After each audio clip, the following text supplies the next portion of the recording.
દેશની રાજધાની દિલ્હીના જંતર મંતર પર છેલ્લા 18 દિવસથી કોકરોચ જનતા પાર્ટી દ્વારા વિરોધ પ્રદર્શન કરવામાં આવી રહ્યું છે, જેમાં પૂર્વ મુખ્યમંત્રી શંકરસિંહ વાઘેલા કોકરોચ જનતા પાર્ટીના વિરોધ પ્રદર્શનમાં પહોંચ્યા હતા, જ્યાં તેમણે જાણીતા સામાજિક કાર્યકર સોનમ વાંચુકની મુલાકાત લીધી. શું મામલો છે, વિગતે વાત કરીએ.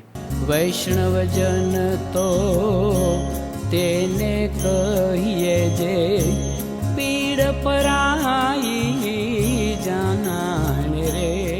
દર્શક મિત્રો, નવજીવન ન્યૂઝમાં આપનું સ્વાગત છે. હું છું ફૈઝાન.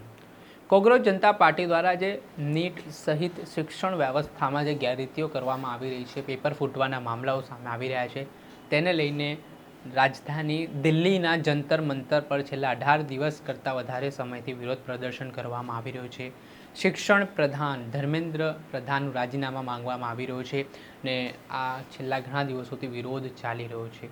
આમાં કેટલાક વિદ્યાર્થીઓ ઉપવાસ આંદોલન પર પણ બેઠા છે અને જાણીતા સામાજિક કાર્યકર સોનમ વાંચુક પણ દિલ્હીના જંતર મંતર પર 18 દિવસથી ઉપવાસ આંદોલન પર ઉતર્યા છે ને જે માંગ છે, વિદ્યાર્થીઓની જે માંગ છે સીજીપીની, કોકરોચ જનતા પાર્ટીની, કે આ શિક્ષણ વ્યવસ્થામાં જે ગોબાચારી ચાલી રહી છે, જે નીટની પરીક્ષા, આ આટલી સંવેદનશીલ પરીક્ષા છે, તેમાં જે ગેરરીતિઓ થઈ રહી છે, તે તમામ બાબતોનું નિરાકરણ લાવવામાં આવે અને શિક્ષણ મંત્રી રાજીનામું આપે, તે તમામ બાબતને લઈને આ વિરોધ ચાલી રહ્યો છે. અને આમાં અલગ અલગ રાજકીય પાર્ટીના સાંસદો, નેતાઓ છે, તે કોકરોચ જનતા પાર્ટીના વિરોધ પ્રદર્શનમાં પહોંચી રહ્યા છે, સાથે સોનમ વાંચુકની મુલાકાત કરી રહ્યા છે.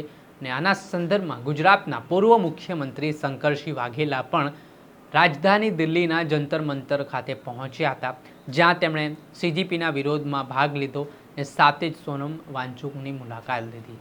ને જે આ તેઓ ભૂખ હડતાળ પર બેઠા છે, અમરનાથ ઉપવાસ પર બેઠા છે, તેને લઈને તેમણે તેમની સ્થિતિ વિશે તાગ મેળવ્યો. ને જે હાલ સીજીપીનો વિરોધ ચાલી રહ્યો છે, તો એ હજી સરકારનું પેટનું પાણી નથી હલી રહ્યું. કોઈ પણ પ્રકારે ચર્ચા માટેનો કોઈ રસ્તો નથી જોવા મળી રહ્યો ને સ્થિતિ છે તે અત્યારે ખૂબ જ વિકટ છે. જોવાનું છે કે આ મામલામાં કેટલા દિવસ આ વિરોધ પ્રદર્શન ચાલે છે.